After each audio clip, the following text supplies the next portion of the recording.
আজকের গল্পে বলবো বন্ধুর হিজাবি মায়ের সাথে ঘটে যাওয়া সত্য ঘটনা।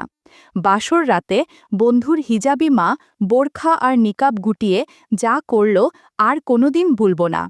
আমি মেহেদি, বয়স ২৩ বছর। আমি একটি কলেজে পড়ছি, বিএসসি পদার্থবিজ্ঞান প্রথম বর্ষে। আমি আর আমার কিছু বন্ধু কলেজের পাশে মেস বানিয়ে থাকি। রকি, ফাহিম, শাকিল, শেহজাদ আমরা খুব কাছের বন্ধু। আমরা একসাথেই সবসময় সময় কাটাই। একদিন রুমে বসে সবাই আড্ডা দিচ্ছি, এমন সময় শাকিলের ফোন বেজে ওঠে। ফোন রিসিভ করতেই বুঝতে পারল শাকিলের নানাজান কথা বলছেন। ফোন কাটতেই শাকিলকে খুব বিচলিত দেখলাম। আমরা জিজ্ঞেস করলাম, কোনো সমস্যা হয়েছে কি বাসায়? ও বলল, মনে হচ্ছে সমস্যা একটা হয়েছে। তা না হলে নানাজান বাসায় জরুরি যাওয়ার জন্য এত তাগাদা দিত না। কথা বলতে বলতেই শাকিলের চোখ দিয়ে পানি বের হয়ে গেল এবং কাঁদতে কাঁদতে বলল, বাবা তো অসুস্থ ছিল, বাবার কিছু হলো কি না? এরপর শাকিল ব্যাগপত্র গুছিয়ে নিয়ে রেডি হলো বাসায় যাওয়ার জন্য। ফাহিম বলে উঠল, শাকিলকে একা পাঠানো ঠিক হবে না, ওর সাথে কারোর যাওয়া উচিত। আমি শেহজাদকে বললাম, তোর আর শাকিলের বাসা তো কাছাকাছি, তাই তোর কোনো কাজ না থাকলে তুই চাইলে যেতে পারিস। শেহজাদ বলল, আগামীকাল আমার টার্ম ফাইনাল, তাই আমার যাওয়া পসিবল না। তুই চাইলে যেতে পারিস, তোর তো এক্সামের ঝামেলা আপাতত নেই। আমি বললাম, আচ্ছা ঠিক আছে, আমিই ঘুরে আসি। এরপর ব্যাগ গুছিয়ে আমি আর শাকিল রওনা দিলাম ওর বাড়ির উদ্দেশ্যে। শাকিলের বাসায় যখন পৌঁছালাম তখন বিকাল হয়ে গিয়েছিল। বাসায় গিয়ে দেখি ওদের বাসায় কেউ নেই, বাসা একদম শুনশান নীরব। শাকিল বাড়ি যেতেই ওর মেজ চাচি আম্মা এসে বলল, শাকিল, তোমার বাবার কি মাথা গরম? সব কাজে কি মাথা গরম করলে চলে? শাকিল বলল, চাচি আম্মা, কি হয়েছে একটু বলবে? আমি তো কিছুই বুঝতে পারছি না।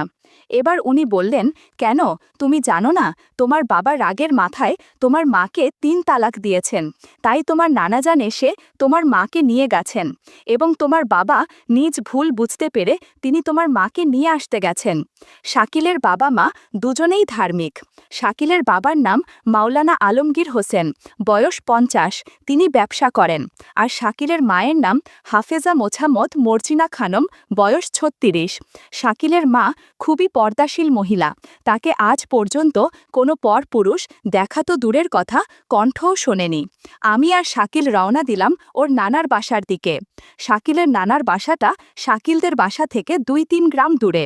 সন্ধ্যা নাগাদ আমরা ওর নানার বাসায় পৌঁছালাম। বাসায় গিয়ে দেখলাম কয়েকজন দাড়ি পাঞ্জাবিওয়ালা পুরুষ মানুষ বসে গোল মিটিং করছে। আমাদের একটা রুমে বসতে দেওয়া হলো। এরপর শাকিল বলল, মেহেদি, তুই একটু রেস্ট কর, আমি একটু আব্বু আম্মুর সাথে দেখা করে আসি। এবার আমি পাশের খাটে শুয়ে পড়লাম এবং কিছুক্ষণের মধ্যে আমার হালকায় ঘুম এসে গেল। হঠাৎ শাকিলের ডাকে ঘুম ভেঙে গেল। শাকিল আমাকে বলল, মেহেদি ওঠ, উঠে ফ্রেশ হয়ে নে, আমার বড় খালুজান তোর সাথে কথা বলবে। আমি ফ্রেশ হলাম, পরিচয় জিজ্ঞেস করলেন। আমি পটাপট উত্তর দিলাম। তারপর তিনি শাকিলকে যেতে বললেন রুম থেকে এবং শাকিল চলে গেল। আমার কেমন যেন ভয় ভয় লাগলো, মনে মনেই বললাম, হচ্ছেটা কি? এবার উনি আমার একটু কাছে এসে বলল, শাকিল, তোমার কেমন বন্ধু?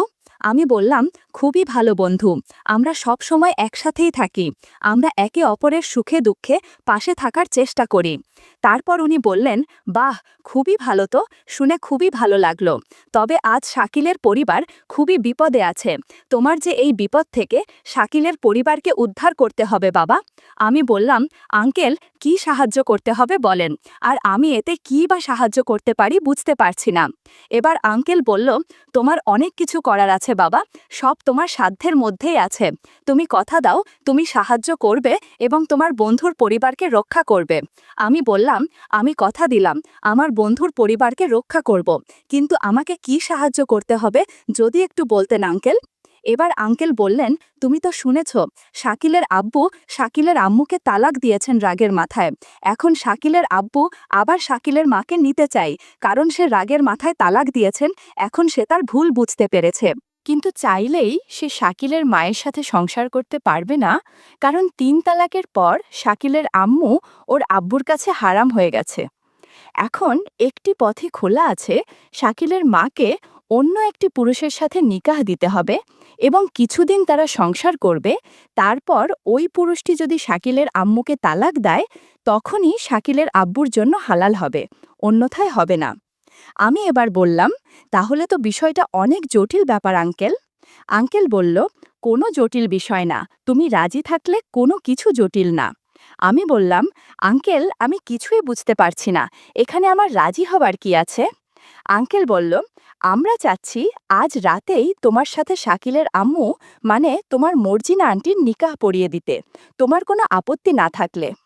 আমি শুনে হচকিয়ে গেলাম এবং রেগেমেগে বললাম, এটা কি বললেন আঙ্কেল? উনি তো আমার মায়ের বয়সী, আর তার চেয়েও বড় কথা উনি বন্ধুর আম্মু, আমি কিভাবে ওনাকে বিয়ে করি? এটা অসম্ভব। তিনি বললেন, তুমি কিন্তু কথা দিয়েছ, দয়া করে তুমি রাজি হয়ে যাও বাবা, কেউ কিচ্ছুটি জানবে না, আমরা সব কিছু গোপন রাখব, এটা আমাদের মান সম্মানের বিষয়। আমি মাথা নিচু করে বসে থাকলাম এবং ভাবছি কি করব। এবার আঙ্কেল আমার আরেকটু কাছে এসে মাথায় হাত বুলিয়ে আস্তে আস্তে বলল, এর আগে কি নারীর সাথে ঘনিষ্ঠ হবার সুযোগ হয়েছে তোমার? আমি বললাম, না আঙ্কেল। আঙ্কেল বলল, গুড বয়, তাহলে আর কি, কাজী ডেকে নিকাহটা পড়িয়ে ফেলি এখনই, তারপর তোমার মর্জিনা আন্টির ঘরে তোমাকে পাঠিয়ে দিব। রাত ভর সময় কাটিও মর্জিনার সাথে, দেখবে খুব ভালো লাগবে। তোমার মর্জিনা আন্টি ৩ সন্তানের জননী হলেও এখনও বেশ যুবতী আছে, তোমার কোনো সমস্যা হবে না।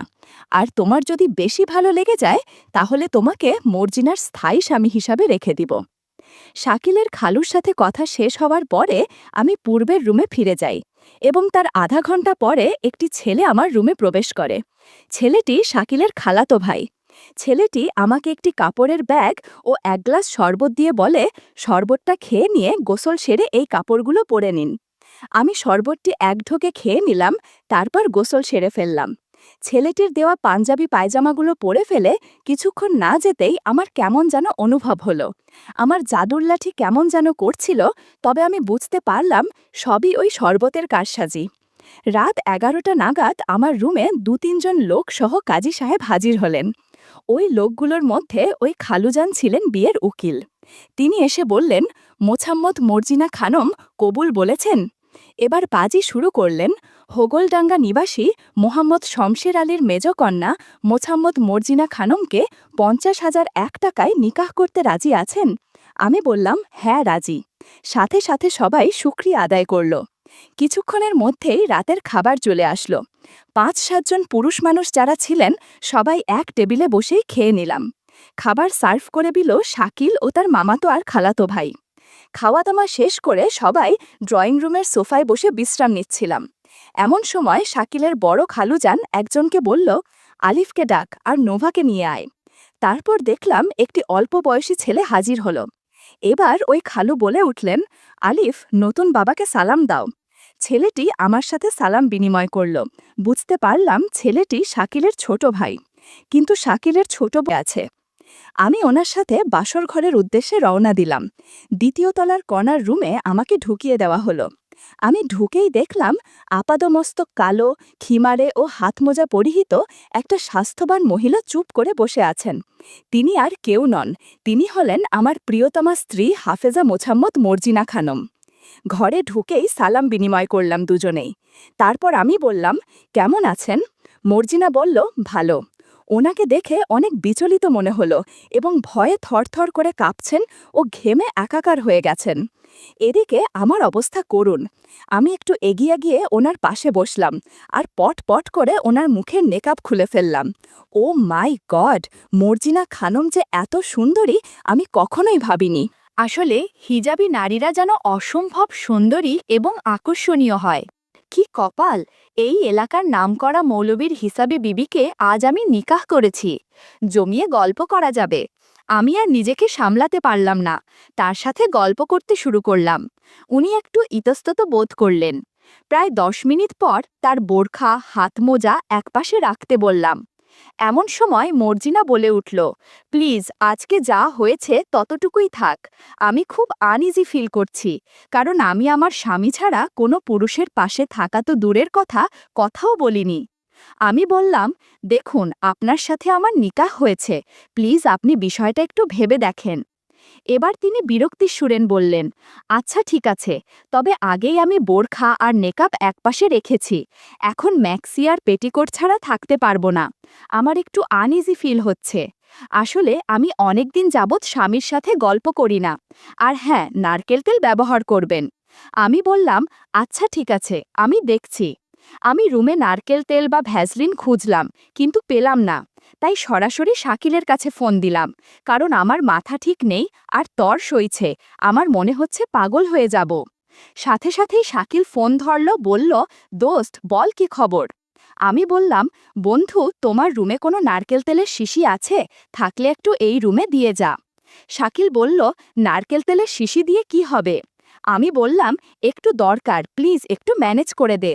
ও বলল, আচ্ছা ঠিক আছে, আমি নিয়ে আসছি। আমি দরজার লক খুলে সামান্য ভেজিয়ে রাখলাম। মর্জিনা খানম দেখলাম শুয়ে আছে, আমার দিকে তাকাতে লজ্জা পাচ্ছে। এমন সময় দরজার সামনে দাঁড়িয়ে আমাকে ডেকে উঠল শাকিল, বলল, মেহেদি নারকেল তেলের শিশিটা নে। শাকিলের আওয়াজ পেয়েই মর্জিনা আর আমি দুজনেই নিজেদের গুছিয়ে ফেললাম। শাকিল আমাকে আর ওর মাকে ভালোভাবেই দেখে ফেলল।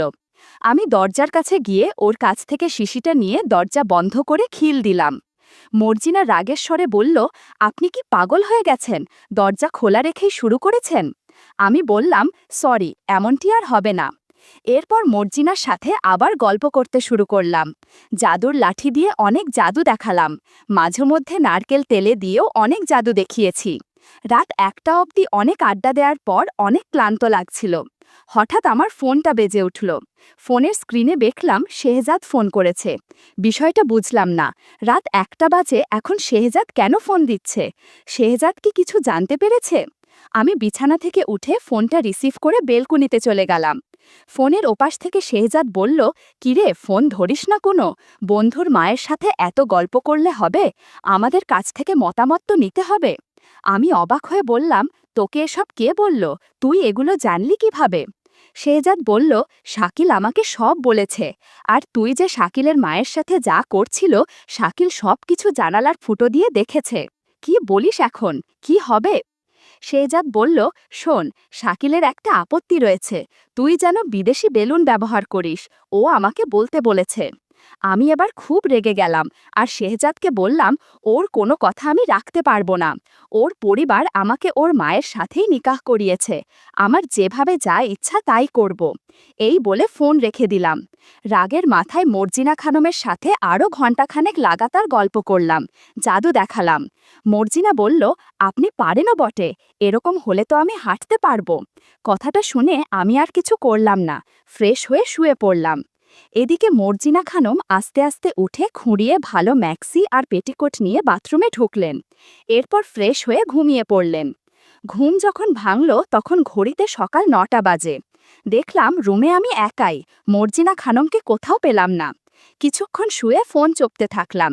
এমন সময় শাকিলের খালাতো ভাই এসে বলল, এই যে নতুন খালু, সারা রাত তো আনন্দ করেছেন, এখন নিচে চলুন, নিচে গিয়ে নাস্তা করবেন, আপনার জন্য সবাই অপেক্ষা করছে, ফ্রেশ হয়ে নিচে আসুন। আমি ফ্রেশ হয়ে নিচে গেলাম। ডাইনিং টেবিলে দেখলাম শাকিলের নানা যান, বড় খালু যান, ছোট খালু যান, শাকিল আর শাকিলের ছোট ভাই আলিফ নাস্তা করছে। ওদের সাথে নাস্তা সেরে নিলাম। নাস্তা শেষে শাকিলের বড় খালুজান আমার ডাকলেন।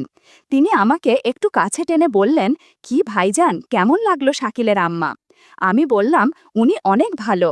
উনি বললেন, গত রাতে কিছু করেছ? আমি মাথা নিচ করে বললাম, হ্যাঁ। উনি বললেন, এজন্য সকালে পারভিন ডাক্তার এসেছিল। শোনো, বেশি ভালো লাগলে বলতে পারো, তাহলে মর্জিনার সাথে সংসার করার ব্যবস্থা করে দিব। আমি বললাম, কি বলেন, এটা কিভাবে সম্ভব? শাকিল বা শাকিলের বাবা মা ওরা তো কখনোই মানবে না। এবার উনি বললেন, শোনো, তুমি হয়তো জানো শাকিলের বাবার হার্টে 3টা রিং পরানো আছে, আবার সাথে টাইপ 2 ডায়াবেটিস। আলমগীর সাহেব 2 বছর যাবৎ মর্জিনার সাথে সময় কাটায় না। ওনাকে নিয়ে আমি অনেক ডাক্তার কবিরাজের কাছে গিয়েছি, কিন্তু তাতে কোনো ফলাফল আসেনি। এই নিয়ে শাকিলের বাবা মায়ের মধ্যে দাম্পত্য কলহ চলছে অনেক দিন ধরেই। শাকিলের আম্মাও অনেক দিন ধরে ধৈর্য ধরে আছেন। শাকিলের বাবা আলমগীর সাহেব ইন্তেকাল করলে তিনি আবার আবার নিকাহ করবেন। তাই বলছি, মর্জিনা খানমকে ভালো লাগলে বলো, আমরা শাকিলের বাবাকে একটু বোঝাই। উনি রাজি থাকলে তোমার আর শাকিলের আম্মাকে তালাক দেওয়ার ঝামেলা করা লাগবে না। শাকিলের আম্মাজানের সাথে সংসার শুরু করো, ভালো লাগবে। শাকিলের খালিজানের সাথে কথা শেষে আমি ওপরের রুমে যেতে থাকলাম। রুমে গিয়ে দেখলাম মর্জিনা খানম ও তার ছোট মেয়ে নোভা শুয়ে আছে। সারা দিন কিভাবে যেন কেটে গেল। রাত নামতেই আবারও মর্জিনা খানমের সাথে গল্প শুরু করলাম। জাম্বুরা খেলাম, অনেক আড্ডা দিলাম। এতক্ষণে মর্জিনা খানম আমার সাথে বেশ ফ্রি হয়ে গেছে। কোনো কিছু করতে গেলে আর বাধা দেয় না। রাত তখন 3:22। আমি তখন চতুর্থবারের মতো কাজ করছি। এমন সময় বাইরে হইচই শুরু হলো। আমি কোনো রকমে নিজেকে গুছিয়ে বাইরে চলে আসলাম। আমার পিছু পিছু মর্জিনাও আসতে লাগলো। নিচে এসে শুনি শাকিলের বাবা স্ট্রোক করেছে। শাকিলের চাচা ফোন দিয়েছিল কিছুক্ষণ আগেই। ওর বাবাকে হাসপাতালে নিয়ে যাওয়া হচ্ছে। শাকিলের মা সহ সবাই কান্নাকাটি করা শুরু করলো। কিছুক্ষণ পরে শাকিলের খালুজানের ফোনে একটা ফোন আসলো। শাকিলের খালু ফোন ধরতেই ওপাশ থেকে একজনের কথা শুনতে পেলেন এবং তার কথা শুনে ওনার মুখ ফ্যাকাশে হয়ে গেল। উনি মাথা নিচু করে বললেন, শাকিলের বাবা ইন্তেকাল করেছেন। সারা বাড়িতে শোক নেমে এলো। দেখতে দেখতে 1 বছর কেটে গেল। মর্জিনা খানম আর আমার একটা ফুটফুটে ছেলে সন্তান হলো, দেখতে একদম আমার মতোই। এই কথা শুনে অভিমানে দেশ ছেড়ে অস্ট্রেলিয়া গমন করেছে শাকিল 6 মাস হলো। আর থাকবেই বা কি করে এখানে। আমি এদিকে দিন রাত মর্জিনা খানমের সাথে সময় কাটাচ্ছি। মর্জিনা খানম এখন আমাকে ওগো শুনছো বলেই ডাকে।